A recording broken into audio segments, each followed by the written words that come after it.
بسم اللہ الرحمن الرحیم، السلام علیکم۔ حالات یہ ہو گئے ہیں کہ اب بیک وقت ایک ہی وقت میں چھ حملے ہو رہے ہیں، ایک دو نہیں، 6 حملے ایک ہی وقت میں۔ بنو اور لکی مروت میں بیک وقت 6 مختلف مقامات پر پولیس پر حملے، دہشت گردوں نے پولیس تھانوں اور پولیس چوکی پر حملے کیے۔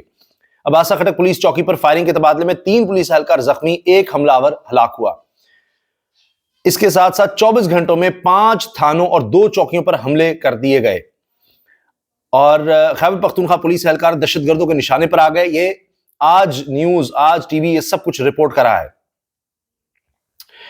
اس کے علاوہ لکی مروت میں پولیس موبائل پر دھماکے سے 3 پولیس اہلکار زخمی ہوئے، جوابی کارروائی میں 1 حملہ آور مارا گیا، دوسرا فرار ہوا۔ آئی جی نے پولیس اہلکاروں کو خراج تحسین پیش کیا۔ بنو میں بیک وقت 3 مختلف جگہوں پر دہشت گردوں نے پولیس پر حملے کیے۔ دہشت گردوں نے 2 پولیس تھانوں اور 1 پولیس چوکی پر حملے کیے۔ دہشت گردوں نے تھانہ بکا خیل، تھانہ غوری والا اور گوجڑی پولیس چوکی پر ہینڈ گرینیڈ برسائے اور بھاری ہتھیاروں سے حملہ کیا۔ پولیس کی فوری جوابی کارروائی سے دہشت گرد فرار ہوئے۔ پولیس اور حملہ آوروں کے درمیان 20 منٹ تک مقابلہ جاری رہا۔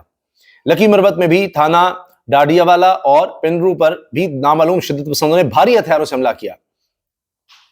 پولیس اور حملہ آوروں کے درمیان فائرنگ کا تبادلہ جاری رہا۔ بھرپور جوابی کارروائی سے حملہ آور فرار ہوئے۔ لکی مروت میں اباسا خٹک پولیس چوکی پر نامعلوم مسلح افراد نے حملہ کر دیا۔ فائرنگ کے تبادلے میں 3 پولیس اہلکار زخمی ہوئے اور 1 حملہ آور ہلاک ہوا۔ پولیس کے مطابق مارے جانے والے حملہ آور کا ساتھی فرار ہونے میں کامیاب ہوا۔ پولیس نے ملزم کی تلاشی کے لیے سرچ آپریشن شروع کر دیا۔ اب یہاں تو ایک طرح سے یہ نظر آتا ہے کہ پولیس نے بڑی زبردست کارروائی کی، بھرپور دہشت گردوں کا مقابلہ کیا، لیکن دوسری طرف یہ ہوا ہے، ایک بڑی افسوسناک خبر آئی ہے کہ مفتی منیر شاکر جہاں بحق ہو گئے ہیں، اور پولیس کے مطابق دھماکے سے ان کو نشانہ بنایا گیا تھا، اور اس میں کچھ لوگ پہلے زخمی ہوئے تھے، اور جب دھماکہ ہوا تو مسجد کی دیوار کو جزوی نقصان پہنچا۔ زخمیوں کو لیڈی ریڈنگ اسپتال منتقل کیا گیا پشاور، اور مفتی منیر شاکر کو تشویشناک حالت میں ہسپتال لایا گیا تھا۔ مفتی منیر شاکر زخموں کی تاب نہ لاتے ہوئے چل بسے۔ مفتی منیر شاکر کا جسد خاکی اسپتال سے گھر منتقل کر دیا گیا۔ دھماکے کے 3 زخمی اسپتال میں زیر علاج ہیں، اور BDU جائے وقوع سے، یعنی بم ڈسپوزل اسکواڈ جائے وقوع سے شواہد اکٹھے کر رہی ہے۔ وزیر اعلیٰ خیبر پختونخوا علی بن گنڈا پور نے پشاور میں مسجد بم دھماکے کی مذمت کی۔ پولیس حکام سے واقعے کی رپورٹ بھی طلب کی۔ اب یہ پشاور میں ہوا ہے، اور آپ یہ دیکھیں کہ اس کے ساتھ ساتھ اب صورتحال یہ ہو رہی ہے کہ پنجاب میں بھی دہشت گردوں کو پکڑا گیا ہے۔ اب یہ لاہور تک پہنچ گیا۔ ابھی حال ہی میں ہوا تھا کہ پنجاب اور خیبر پختونخوا کی سرحد پر پولیس مقابلہ ہوا تھا، دہشت گردوں کو پسپا کیا گیا تھا۔ اب لاہور میں بڑے حملے کی منصوبہ بندی کرنے والا خودکش بمبار گرفتار، CTD نے کہا ہے، یعنی خودکش بمبار اب صوبائی دارالحکومت لاہور تک پہنچ گئے ہیں۔ یہ تو اللہ کا خاص کرم ہوا ہے کہ گرفتار ہو گیا، لیکن اس کا ایک ذاتی زخمی وہ بھاگ گیا ہے۔ اب یہ جو دہشت گرد ہیں، دیکھیے کہاں تک آ گئے ہیں۔ ہم خیبر پختونخوا اور بلوچستان میں بڑی دہشت گردی کارروائیاں دیکھ رہے ہیں۔ اب گرفتاری کے لیے برکی کے نواح میں چھاپا مارا گیا تو ملزمان نے فائرنگ شروع کی۔ کراس فائرنگ میں خودکش دہشت گرد پکڑا گیا، جبکہ دوسرا زخمی حالت میں فرار ہو گیا۔ گرفتار دہشت گرد سے خودکش جیکٹ، سیفٹی، فیوز، وائر اور بارودی مواد برآمد کیا گیا، جبکہ فرار ہونے والے دہشت گرد کی تلاش کے لیے سرچ آپریشن شروع ہو گیا ہے۔ ترجمان کے مطابق خودکش دہشت گرد کی شناخت حافظ شمس کے نام سے ہوئی، جو بلوچستان کے رہائشی اور لاہور میں بڑے حملے کی منصوبہ بندی کر چکا تھا۔ اب آپ یہ دیکھیں کہ یہ اللہ کا کرم ہے کہ یہ گرفتار ہو گیا، ورنہ یہ منصوبہ بندی بھی کر چکا تھا اور یہ لاہور پہنچ چکا تھا۔ یعنی اب پنجاب میں دہشت گرد داخل ہو رہے ہیں، یہ بڑی خطرناک صورتحال ہے۔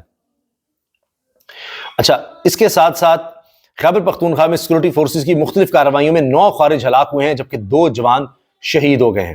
یعنی ایک تسلسل نظر آ رہا ہے، حملے بڑھتے چلے جا رہے ہیں، کارروائیاں بھی ہو رہی ہیں، ایسا نہیں ہے کہ کارروائیاں نہیں ہو رہی۔ اب یہ خبر آپ دیکھیں، خیبر پختونخوا میں سیکورٹی فورسز کی 2 مختلف کارروائیوں میں 9 خوارج ہلاک کر دیے گئے۔ پاک فوج کے شعبہ تعلقات عامہ SPR کے مطابق سیکورٹی فورسز کی جانب سے کارروائیاں 14 اور 15 مارچ کو کی گئیں۔ سیکورٹی فورسز نے خفیہ اطلاعات پر محمد میں آپریشن کیا اور مؤثر انداز میں خارج کے ٹھکانے کو نشانہ بنایا۔ آپریشن کے نتیجے میں 7 خارج مارے گئے، جبکہ شدید فائرنگ کے تبادلے میں مادر وطن کے 2 بہادر جوانوں نے جام شہادت نوش کیا۔ شہید ہونے والوں میں حوالدار محمد زاہد اور سپاہی آفتاب علی شاہ شامل ہیں۔ سیکورٹی فورسز ڈیرہ اسماعیل خان کے علاقے منڈی میں کارروائی کی، جہاں سیکورٹی فورسز اور دہشت گردوں کے درمیان فائرنگ کے تبادلے میں 2 خارج ہلاک ہوئے۔ ان سے اسلحہ اور گولہ بارود بھی برآمد ہوا۔ مارے گئے خارج دہشت گردی کی مختلف کارروائیوں میں ملوث تھے۔ علاقے میں سیکورٹی فورسز کا کلیئرنس آپریشن جاری۔ سیکورٹی فورسز ملک سے دہشت گردی کے خاتمے کے لیے پرعزم ہیں۔ اب کارروائیاں بھی ہو رہی ہیں ایک ایک وقت میں، ایک دن نہیں بات ہو رہی، ایک ہی وقت میں 6 حملے ہو رہے ہیں. آج بھی جوانوں کی شہادت کی خبر آئی ہے، مفتی صاحب بھی آج شہید ہوئے ہیں، اور یہ پشاور میں ہو رہا ہے.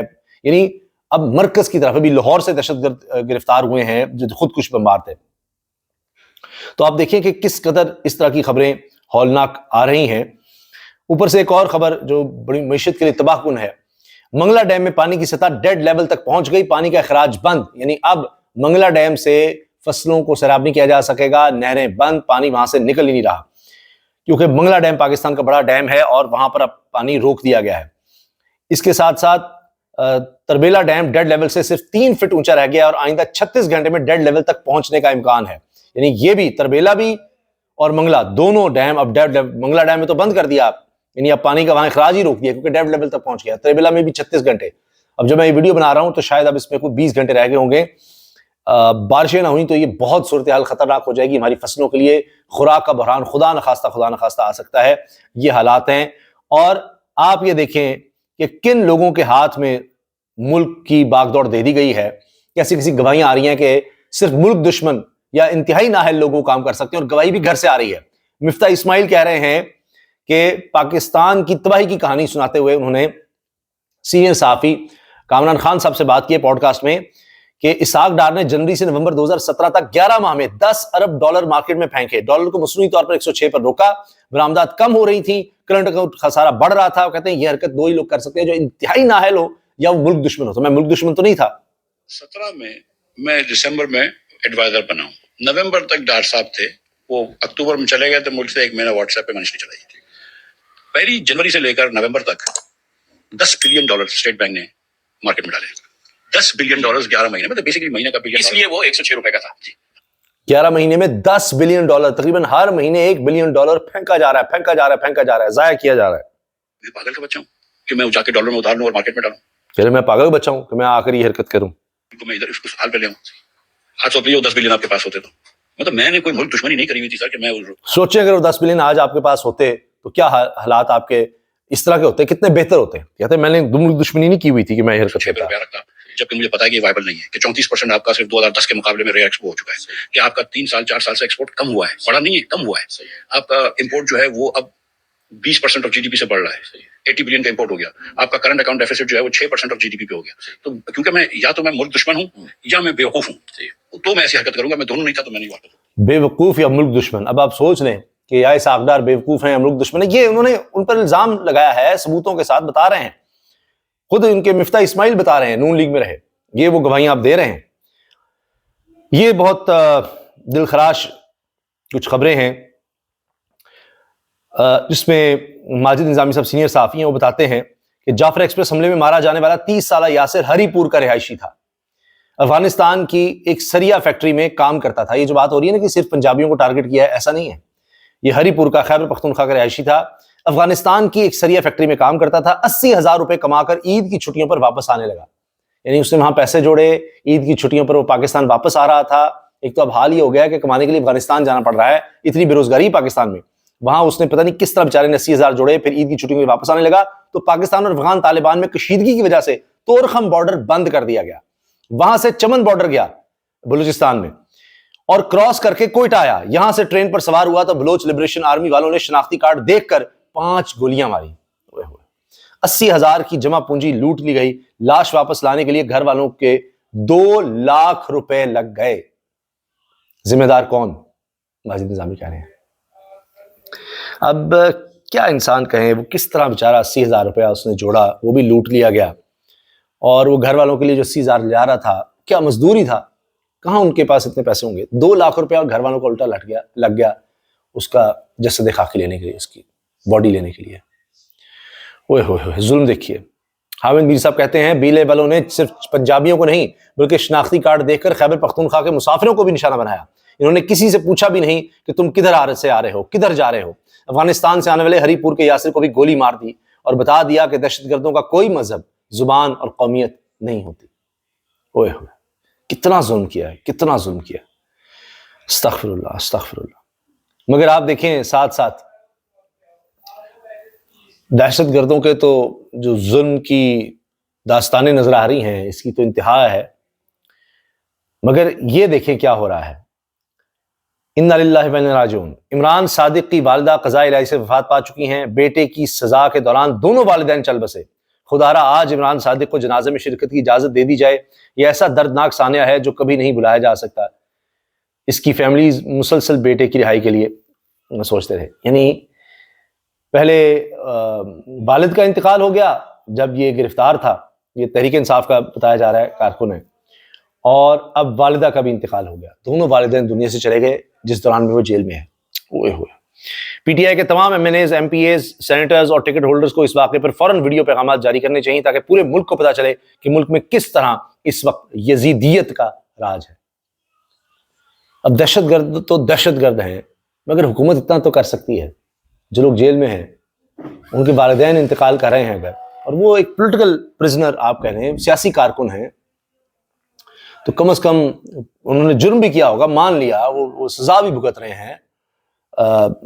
جب کبھی نہ کبھی ان کو رہا شاید کر ہی دیا جائے گا. اب تو جوڈیشری میں اپنے لوگ بھی ان کے آگے ہیں حکومت کے، کیا کریں گے؟ ان کو عمر قید کی سزا دے دیں گے، ساری عمر، جب تک مر نہیں جاتے. ویسے تو اب دیکھیے والدین دنیا سے چلے گئے تو جنازے میں شرکت بھی نہ کرنے دی جائے تو کتنا ظلم ہے.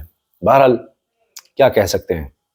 تو اللہ تعالیٰ ہمارے دلوں میں رحم ڈال دے، ہمارے فیصلہ سازوں کے یا حکومت کے جو کرتا دھرتا ہیں، کیونکہ جو رحم نہیں کرتا، ہمارا دین تو ہمیں یہ سبق دیتا ہے، اس پہ رحم نہیں کیا جاتا. تو بس اللہ تعالیٰ سے دعا کی جا سکتی ہے ہدایت کی، اور اللہ تعالیٰ پاکستان کو اپنے حفظ و امان میں رکھے. دہشت گردی کا یہ ناسور جلد ختم ہو. اس میں اتنی قیمتی جانیں جا رہی ہیں، اور پچھلے 3 سال سے ہم دیکھ رہے ہیں کہ دن بدن تباہی اور بربادی مزید نظر آ رہی ہے، اور حالات بد سے بدتر ہوتے نظر آ رہے ہیں.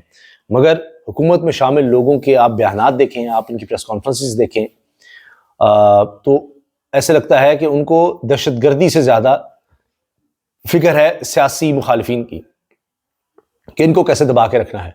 مجھے آپ بتا دیجئے کوئی ایک قانون سازی، کوئی ایک قدم، کوئی ایک ایسا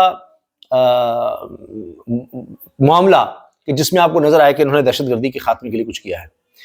پارلیمنٹ میں جتنی قانون سازی ہوئی، جب بھی آئے انہوں نے آتے کیا کیا؟ اوورسیز سے حق چھینا ووٹ کا، نیب کے قوانین بدل دیے کہ ہمارے کیسے سارے ختم ہو جائیں. یہ آتے انہوں نے کیا تھا. یہ 3 سال ہو گئے ان کو، موجودہ سسٹم کو. اپریل میں تقریباً 9 یا 10 اپریل کو پورے 3 سال مکمل ہو جائیں گے. اچھا، پھر آپ یہ دیکھیں یہ 26ویں آئینی ترمیم کس طرح سے کی، کیا کیا، کس لیے؟ کہ میجورٹی ہمارے پاس آ جائے گی، ہم اپنے مرضی کے جج بھرتی کریں گے تاکہ یہ تحریک انصاف کو، یہ عمران خان کو دیوار سے لگایا جا سکے، ان کو ریلیف نہ مل سکے. جج جن کو مداخلت کر کے قابو کیا جانے کی کوشش کی گئی، وہ خط لکھ دیا انہوں نے، ان کو ڈاؤن کیا جا سکے، منصور علی شاہ کا راستہ روکا جا سکے. یہ آپ دیکھ لیجیے، آپ کے سامنے ہے. کابینہ کا سائز کس لیے بڑا کیا ہے، اور لڑائیاں کس بات پہ ہو رہی ہیں کہ جی گھر نہیں مل رہا سرکاری، گاڑی جو ہے اس کا ماڈل پرانا ہے. ان کی لڑائیاں اس بات پر ہو رہی ہیں. اشتہار بازی ذرا آپ چیک کریں آپ کس طرح سے ہو رہی ہے. یہ تو صورتحال ہے، یہ تو حالات ہیں. تو کیا کہیں، کس بات کا رونا روئے. اجازت دیجیے، اللہ حافظ.